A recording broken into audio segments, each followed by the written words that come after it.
अस्सलाम वालेकुम वरहमतुल्लाहि वबरकातुहू। डियर स्टूडेंट्स, आज जो है हम पढ़ेंगे reaction of metals and non metals with basis के मेटल्स और नॉन मेटल्स जो है किस तरह बेसिस के साथ रिएक्ट करते हैं। यहाँ से हम शुरू करेंगे पढ़ने। तो हम देखते हैं, जैसे हमने पिछले टॉपिक के अंदर पढ़ा कि मेटल्स जो हैं जनरली तौर पर एसिड्स के साथ रिएक्ट करते हैं, मेटालिक साल्ट्स बनाते हैं और उसके साथ जो है हाइड्रोजन गैस बनता है। लेकिन हम देखें नॉन मेटल्स जो हमने देखा कि वो एसिड्स के साथ जनरली तौर पर रिएक्ट नहीं करते हैं।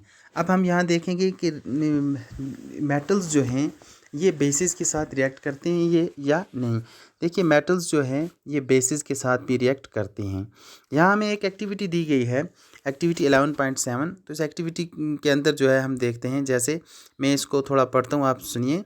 To be demonstrated by the teacher, during the preparation of sodium hydroxide solution, care should be taken that pellets of the sodium hydroxide are handled with a plastic spatula। देखिए, सबसे पहले जो है हमें सोडियम हाइड्रोक्साइड का solution लेना है। अगर लैब के अंदर हम करते हैं तो हमेशा जब भी ये रिएक्शन हम करें तो अपने टीचर को साथ रख के करें, अकेले में ना करें। तो सबसे पहले जो है हम सोडियम हाइड्रोक्साइड्स के पैलेट्स लेते हैं, उसको हम जो है किसी ग्लास बीकर के अंदर जो है डालते हैं। तो उसके बाद जो है इस सॉल्यूशन को बनाने के लिए हम इसमें जो है ऐड करते हैं वाटर, है ना। जैसे यहाँ दिया गया हमें, prepare a fresh solution of sodium hydroxide in a test tube by dissolving 3 to 4 pellets of it in 5 millilitre of water.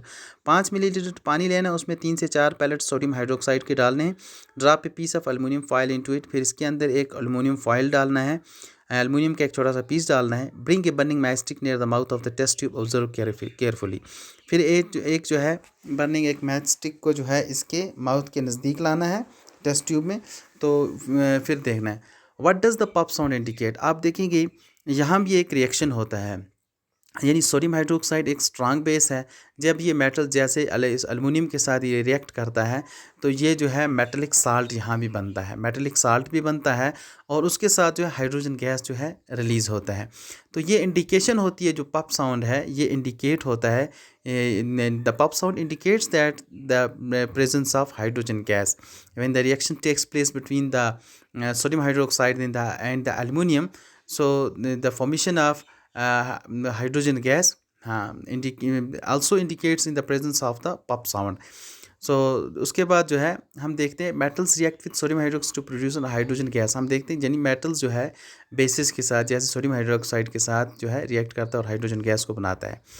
लेकिन जनरली तौर पर अगर हम देखें reaction of non metals with basis, तो ये बड़ी कम्प्लेक्स प्रोसेस है, ठीक है ना। उसके बाद जो है इसका जो एक और टॉपिक है डिस्प्लेसमेंट रिएक्शन। डिस्प्लेसमेंट रिएक्शंस जो है जनरली तौर पर जो है मेटल्स जो हैं ये डिस्प्लेसमेंट रिएक्शंस भी करते हैं, मगर इसके अंदर जो है साइंस के अंदर एक जैसे रूल है, वो ये है कि ए मोर रिएक्टिव एलिमेंट जो है ये लेस रिएक्टिव एलिमेंट को डिस्प्लेस करता है। यानी एक ज़्यादा रिएक्टिव एलिमेंट एक लेस रिएक्टिव एलिमेंट्स को डिस्प्लेस करता है उसके सॉल्यूशन से, है ना। जैसे यहाँ जो है हमें एक और एक्टिविटी दी गई है, एक्टिविटी 11.8।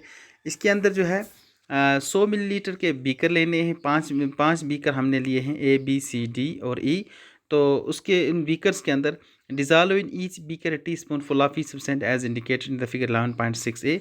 जैसे ये हमें फिगर दी गई है 11.6a, इस फिगर के अंदर जो है हमें क्या करना है, जैसे इस फिगर के अंदर आप गौर से देखिए, ये जो है फिगर हमें जो है ना दी गई है, ये किताब के अंदर आप देखिए ये फिगर है, इसको आप गौर से देखिए। सबसे पहले हमने क्या किया है कि इसके अंदर जो है ये जो हमने 5 बीकर लिए हुए हैं, बीकर ए के अंदर हमने कॉपर सल्फेट CuSO4, ये पहला वाला बीकर ए वाला जो है ये कॉपर सल्फेट सॉल्यूशन है, उसके अंदर हमने जिंक ग्रेन्यूल्स को डाला। फिर जो है बीकर नंबर 2 है जो कॉपर सल्फेट सॉल्यूशन, उसके अंदर आयरन नेल्स को हमने डाला। बीकर नंबर 3 जो है हमारे पास वो जिंक सल्फेट सॉल्यूशन, उसके अंदर कॉपर को हमने डाला है, कॉपर टर्निंग्स। चौथा बीकर जो है हमारे पास वो आयरन सल्फेट FeSO4, उसके अंदर हमने कॉपर्स को डाला है। और बीकर नंबर जो 5th है ई जिंक सल्फेट था ZnSO4, उसके अंदर हमने आयरन नेल्स को डाला है, ठीक है ना। अब देखिए तो ये जो हमने जो है 5 बीकर लिए, उसके अंदर हमने अलग अलग सॉल्यूशंस लिए। एक के अंदर हमने कॉपर सल्फेट, दूसरे के अंदर कॉपर सल्फेट, तीसरे के अंदर जिंक सल्फेट, चौथे के अंदर आयरन सल्फेट, पाँचवें के अंदर जिंक सल्फेट। ये 5 सॉल्यूशंस हमने लिए और इसके अंदर अलग अलग मेटल्स, जैसे पहले के अंदर जिंक ग्रेन्यूल्स डाला, दूसरे के अंदर आयरन नेल्स, तीसरे के अंदर copper turnings, copper burn turnings, फिर आयरन नेल्स।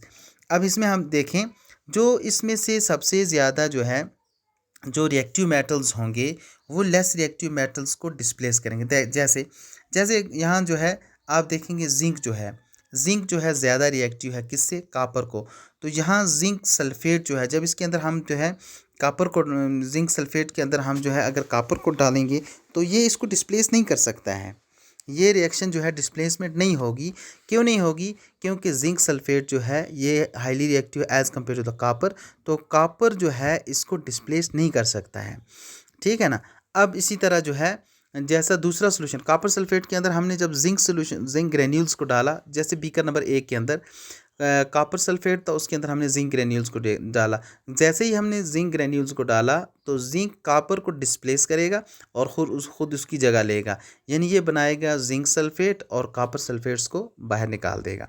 ठीक है ना। इसी तरह कॉपर सल्फेट के अंदर जब हम आयरन नेल्स को डालते हैं तो कॉपर जो है आयरन नेल्स को जो है आयरन नेल्स जो हैं ये कॉपर को बाहर निकाल देते हैं। क्यों? Because iron is more reactive दिन कॉपर। आयरन इससे ज़्यादा रिएक्टिव, इसको डिस्प्लेस करता है इससे सोल्यूशन से। इसी तरह जिंक सल्फेट जो बीकर नंबर सी है, जिंक सल्फेट जो है उसके अंदर हमने कॉपर टर्निंग्स को डाला, लेकिन कॉपर जो है क्योंकि इससे लो रिएक्टिव है as compare to the zinc, ये इसको डिस्प्लेस नहीं कर सकता है। इसी तरह आयरन सल्फेट के अंदर जब हमने कॉपर को डाला तो ये कॉपर टर्निंग्स जो है आयरन को डिस्प्लेस नहीं कर सकता है। इस तरह जिंक सल्फेट के अंदर जब हमने आयरन नेल्स को डाला तो आयरन उसको डिस्प्लेस नहीं कर सकता, because zinc is more reactive than iron. ठीक है ना। तो यहाँ जो है ये हमें ये देखना है कि जो मेटल्स ज़्यादा रिएक्टिव होती हैं वो लेस रिएक्टिव मेटल्स को जो है डिस्प्लेस करते हैं उस सॉल्यूशन से, इसीलिए इसको कहा जाता है डिस्प्लेसमेंट रिएक्शंस। और लास्ट का हमारा अब टॉपिक है, ये हमारा ख़त्म हो रहा है chapter, use of metals and non metal. Metals और नॉन मेटल्स की बहुत सारी यूजेस हैं, जैसे ये हमें बुक में दिया गया है। You should be able to guess why metals are used in the making machinery, automobiles, aeroplanes, trains, satellite, industrial gadgets, cooking utensils, water boilers, etc. You are familiar with the how use of the non-metals. Here are some interesting ones. We are sure that you will guess them right. देखिए generally तौर पर मैं आपको बताता हूँ, generally तौर पर अगर हम जो है एक्सपेंसिव मेटल्स लाइक गोल्ड और सिल्वर को हम देखें तो वो ज़्यादातर हमारे घरों के अंदर ज्वेलरी के लिए इस्तेमाल होती है। कॉपर जो है कॉपर जनरली तौर पर जो है हम घरों के अंदर जो है किचन के अंदर यूटेंसिल्स जो हमारे होते हैं आजकल, तो वो जो है कॉपर का मटेरियल इस्तेमाल किया जाता है। अलुमिनियम को और कॉपर को इसके जो है वायर्स के अंदर भी इस्तेमाल किया जाता है। और ज़्यादातर जो हमारा आयरन है ये मशीनरी के अंदर जो है, ऑटोमोबाइल इंडस्ट्रीज़ के अंदर, मशीनरी के अंदर जो है, एरोप्लेन्स के अंदर, ट्रेन्स के अंदर जो है ज़्यादातर इस्तेमाल किया जाता है। और इसी तरह नॉन मेटल्स जो हैं, जैसे non metals essential for which are all living beings inhale during breathing. जैसे नॉन मेटल्स में इसने बताया, जैसे ऑक्सीजन है, ये सब लिविंग ऑर्गेनिजम्स के लिए सबसे ज़्यादा ज़रूरी है। इसी तरह दूसरा नॉन मेटल जो है, non metal use in fertiliser to enhance the growth of plants, जैसे नाइट्रोजन है वो फर्टिलाइजर्स के अंदर इस्तेमाल किया जाता है। इस तरह non metals use in the water purification process, non metal जो है वाटर प्यूरिफिकेशन प्रोसेस के अंदर भी इस्तेमाल किया जाता है। ठीक है ना। इस तरह non metal use in purple coloured solution which is applied in the wounds as an antiseptic, यानी जैसे हम देखते हैं आयोडीन को, आयोडीन एक नॉन मेटल है और ये आम तौर पर एज ए एंटीसेप्टिक के तौर पर इस्तेमाल किया जाता है। इसी तरह non metal used in crackers है ना, जो ये पटाखे वगैरह बनाए जाते हैं उसके अंदर भी नॉन मेटल्स का इस्तेमाल किया जाता है। ठीक है ना।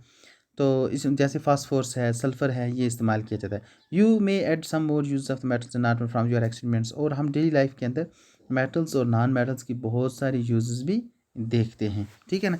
इसी तरह जो है जैसे यहाँ लिखा है, I hear that magnesium is found in plants, in what form it's found in them. Magnesium plants के अंदर भी होता है। जनरली तौर पर जो है प्लांट जो है उनके अंदर क्लोरोफिल जो होता है पिगमेंट, जिसकी वजह फोटोसिंथेसिस करते हैं, तो वहाँ भी इसको वहाँ मैग्नीशियम पाया जाता है क्लोरोफिल के अंदर। Doctor reported iron deficiency in one body, where is iron in my body.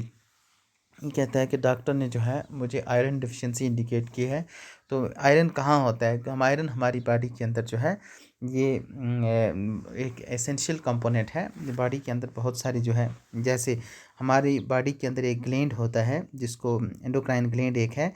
अगर वो एंडोक्राइन ग्लैंड जैसे थायराइड ग्लैंड है, अगर वो थायराइड ग्लैंड जो है वो थायरॉक्सिन को, यानी एक हार्मोन है, उसको अगर सिक्रीट नहीं करेगा तो उसकी वजह से हमारी बॉडी के अंदर जो है एक डिजीज़ हो जाए जिसको ग्वाइटर कहा जाता है। और ये ग्वाइटर जो है ये due to the deficiency of iodine, हमारी बॉडी के अंदर एक डिफिशियंसी होती है आयोडीन, उसकी वजह से तो वो नॉन मेटल है। तो ये इम्पॉर्टेंट जो है, अब जो है ये हमारा टॉपिक आज कंप्लीट होता है। तो उसके बाद इंशाल्लाह कल हम जो है दूसरा टॉपिक